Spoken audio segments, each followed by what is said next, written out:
The Monday morning rush had already swallowed the city when Ethan Cole stepped out of his car. As the CEO of one of the fastest-growing technology companies, every minute of his schedule was carefully planned. Employees greeted him with respectful smiles as he entered the glass-covered headquarters, but Ethan's attention was drawn to a man standing near the reception desk. The visitor looked exhausted. His faded jacket was slightly too large, and dark circles beneath his eyes hinted at many sleepless nights. Beside him stood a little girl, no older than 7, holding a worn backpack close to her chest. She stayed unusually quiet, watching everything around her with cautious eyes. The receptionist politely explained that appointments were required before meeting the CEO. The man nodded, understanding the rules, yet he made no move to leave. Instead, he gently signed something to his daughter. She smiled faintly and answered with her own quick hand movements. Ethan slowed his pace. Years earlier, his younger sister had been deaf, and growing up with her had taught him sign language. Though he rarely used it now, he instantly recognized the conversation. The father was telling his daughter not to worry, promising they would find another way. Curious, Ethan walked closer. The little girl noticed him first. Her eyes widened when Ethan signed a simple greeting. She looked at her father in surprise, and for the first time that morning, the man smiled. "My name is Daniel," the father signed carefully. "I'm sorry for causing trouble. I only wanted to ask if someone here could help me." Ethan answered in sign language, making the receptionist stare in amazement. Daniel explained that he had recently lost his job after the factory where he worked closed down. Since then, he had been raising his daughter alone while searching for any opportunity to provide for her. He wasn't asking for money. He simply wanted a chance to prove he could work hard again. Ethan respected the honesty in Daniel's words. Before he could respond, he noticed something unusual across the lobby. A nervous security guard was quietly speaking into his radio while staring toward the entrance. Another man had just walked inside, keeping one hand hidden beneath his coat, and the expression on his face made the entire atmosphere suddenly feel uneasy. The silence inside the lobby felt heavier with every passing second.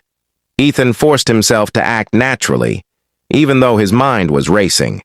He walked toward the reception desk and began discussing a routine meeting with his assistant, careful not to let his eyes settle on the stranger for too long.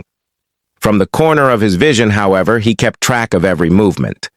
Daniel remained seated beside Lily. He spoke to her softly, while occasionally using sign language so she would stay calm.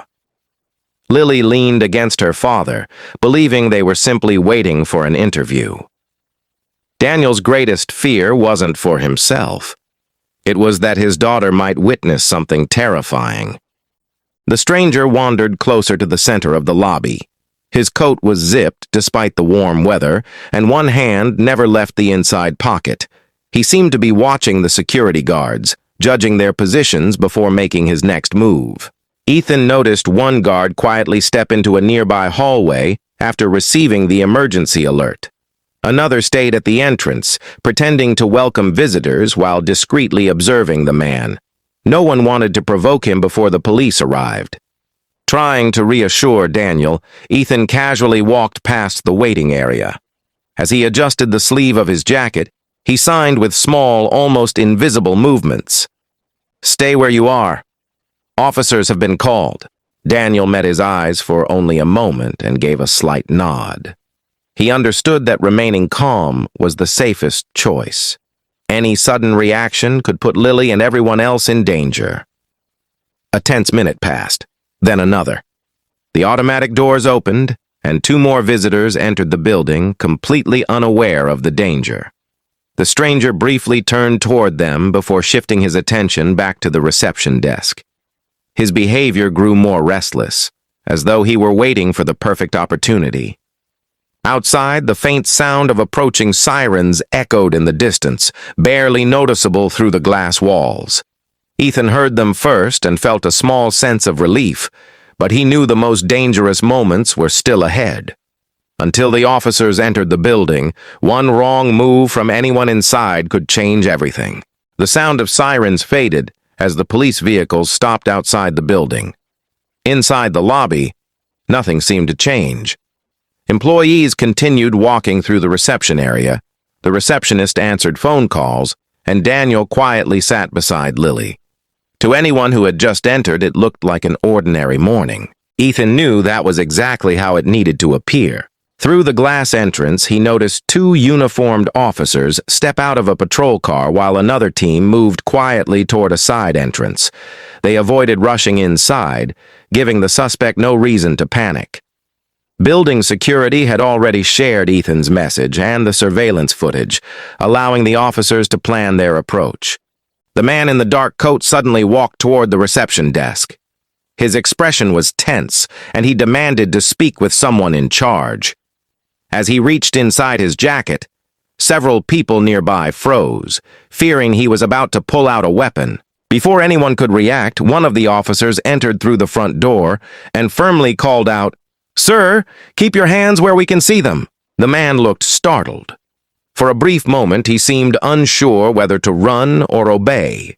At the same time, two more officers appeared from the hallway behind him, calmly blocking every exit. Realizing he had nowhere to go, the suspect slowly removed his hand from inside his coat. A loaded handgun was secured in a shoulder holster beneath his jacket. The officers immediately took control, disarmed him, and placed him in handcuffs without a single shot being fired. The entire lobby remained silent until the suspect was safely escorted outside. Only then did people begin to breathe normally again. Lily wrapped both arms around her father, tears filling her eyes. Daniel held her tightly, grateful that she had been protected from the worst of the danger. An officer later approached Ethan and thanked him for staying calm and responding wisely. Instead of trying to be a hero, he had quietly shared the warning, trusted trained professionals, and helped prevent a frightening situation from becoming a tragedy. By the following afternoon, news of the incident had spread far beyond the company. Reporters gathered outside the headquarters, hoping to interview the CEO who had quietly helped prevent a dangerous situation. Many headlines focused on Ethan's knowledge of sign language, describing it as the unexpected reason the police had received an early warning. Inside the office, however, Ethan wasn't interested in attention. He had returned to work as usual, answering emails and attending meetings. When employees congratulated him, he simply reminded them that the real credit belonged to everyone who had stayed calm: the security team, the police officers, and Daniel, whose quick thinking had protected everyone in the lobby. A few days later, Daniel received a phone call from the company's human resources department. After reviewing his experience and speaking with him again, they offered him a full-time facilities management position. It wasn't a favor or a reward. He had the qualifications, and the interview confirmed he was the right person for the job. When Daniel arrived on his first day, Lily came with him before school. She carried a small envelope decorated with colorful stars. Inside was a handwritten thank you note. In neat, careful letters she had written, "Thank you for believing in my dad when life was hard." Ethan read the note quietly and smiled. He folded it carefully and placed it inside his desk drawer, where he kept reminders of the moments that mattered more than business awards or financial reports. Months passed, and Daniel became a respected member of the company.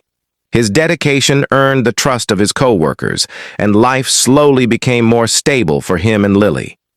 They no longer worried about missing rent or wondering what tomorrow would bring. The experience also inspired the company to introduce free sign language classes for employees who wanted to learn. Ethan believed communication should never become a barrier to helping another person. Looking back, he often thought about how differently that morning could have ended. One simple skill, learned years earlier for someone he loved, had allowed a silent warning to be understood at exactly the right moment. Sometimes the greatest opportunities to help others come from knowledge we never expect to use until the day it truly matters.